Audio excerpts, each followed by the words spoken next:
आपने क्लाइंट को बहुत सलीके से डिटेल में एक्सप्लेन तो कर दिया कि लिटिगेशन और आर्बिट्रेशन का क्या डिफरेंस है, वो अपने केस में आगे आने वाले टाइम में क्या एक्सपेक्ट कर सकता है, केस किस स्टेज पे है, एक्सेट्रा। लेकिन क्लाइंट का फेशियल एक्सप्रेशन देख के ये साफ मालूम पड़ रहा है कि सारी बातें क्लाइंट के बिल्कुल सर के ऊपर से गई हैं। क्लाइंट कम्युनिकेशन एक ऐसी स्किल है जो एक गुड लॉयर को ग्रेट लॉयर बनाती है। हाँ जी, वेलकम टू सृष्टि लीगल। मैं हूँ सृष्टि, आपकी कंपेनियन आपकी लीगल जर्नी में। और क्लॉड के पार्ट 4 में आज हम डिस्कस कर रहे हैं कि कैसे क्लॉड की हेल्प से कॉम्प्लेक्स लीगल कंसेप्ट्स को क्लाइंट को समझाया जाए, वो भी इजी और सिंपल लैंग्वेज में। सो वेट किस बात का, let's dive into the video. तो बात ऐसी है कि लॉयर की पूरी ट्रेनिंग होती है लीगल लैंग्वेज में बोलने और लिखने की, और क्लाइंट कुछ भी हो सकता है, डॉक्टर हो सकता है, इंजीनियर हो सकता है, बट लॉयर तो नहीं होता,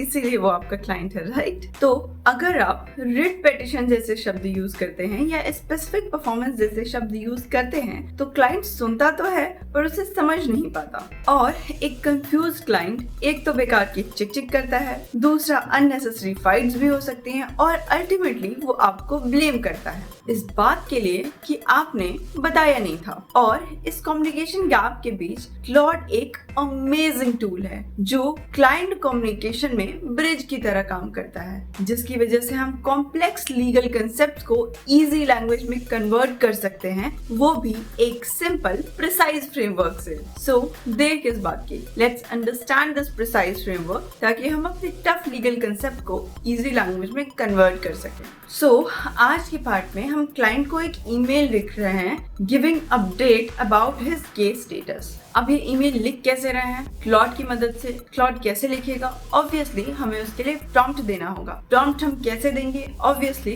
प्रिसाइज फ्रेमवर्क से। सो हम प्रिसाइज फ्रेमवर्क को लेटर बाय लेटर समझेंगे और उसके हिसाब से हम लाइन बाय लाइन आपको प्रॉम्प्ट बताएंगे कि किस तरह से प्रॉम्प्टिंग करनी है, ठीक है?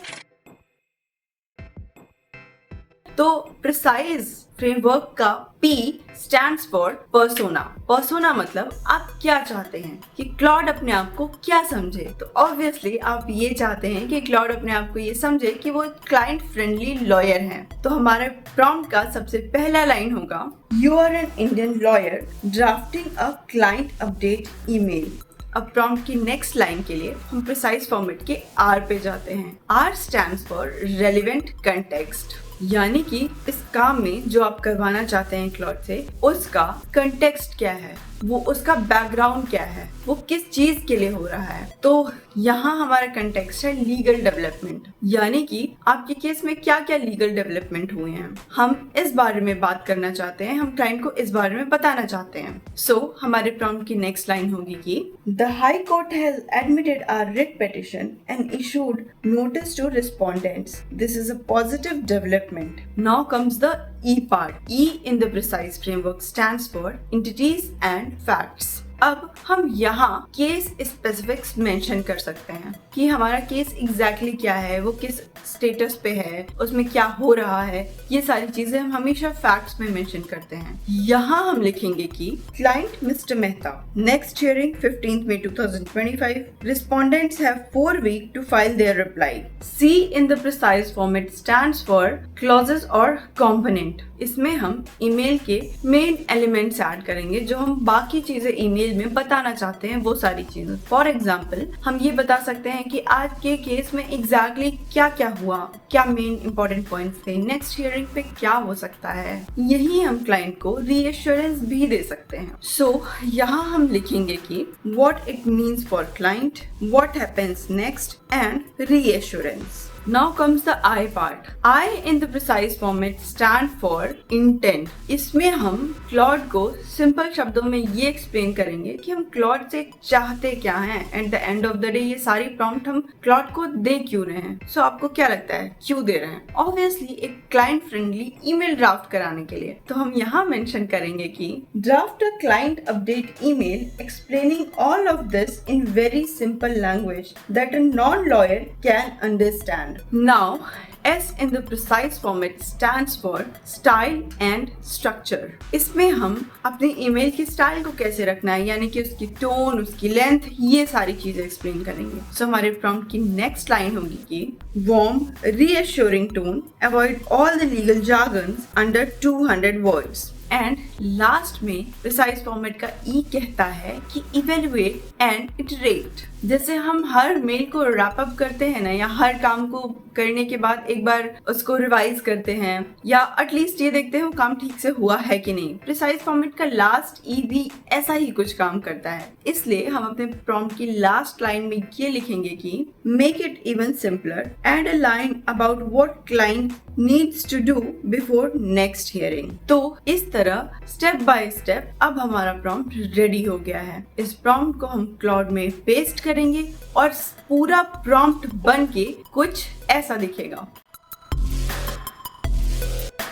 अच्छा, एक और इम्पॉर्टेंट टिप. प्रिसाइज फॉर्मेट के एस में जब हम स्टाइल और स्ट्रक्चर मेंशन कर रहे थे, अगर हम वहाँ स्टाइल और स्ट्रक्चर के साथ साथ और टोन के साथ साथ ये भी बता दें कि in what language you want that email, आप ये कह सकते हैं कि draft this email in English. मतलब अगर आप क्लाइंट से थोड़ी सी हिंदी और थोड़ी सी इंग्लिश में बात करते हैं तो आप इंग्लिश भी लिख सकते हैं. ये प्रॉम्प्ट देने के बाद क्लॉड आपको एक ईमेल क्रिएट करके दे देगा जो बहुत ही सिंपल लेमैन लैंग्वेज में होगी, जो किसी भी इंसान को समझ आ सकती है. सो आप उसे कॉपी करें और अपने क्लाइंट को पेस्ट कर दें, सेंड कर दें, और इस तरह हो गया ना आपका काम इजी विद क्लॉड. और एक इम्पॉर्टेंट चीज, हम ये बात तो मिस ही कर दिए कि most of the client email तो पढ़ते ही नहीं है, वो तो व्हाट्सएप फ्रेंडली हैं. तो उसके लिए क्या किया जाए? तो उसके लिए ये किया जाए कि सेम जो प्रिसाइज फॉर्मेट है उसके एस में जहां हम स्टाइल एंड स्ट्रक्चर लिख रहे हैं, जहां हम ये लिख रहे हैं कि वेरी सिंपल इंग्लिश और इंग्लिश लैंग्वेज, वहां हम ये भी स्पेसिफाई कर दें कि under 100 words and WhatsApp friendly. तो इसके बाद जो क्लॉड हमें टेक्स्ट जनरेट करके देगा, जो हमें अपने क्लाइंट को भेजने हैं,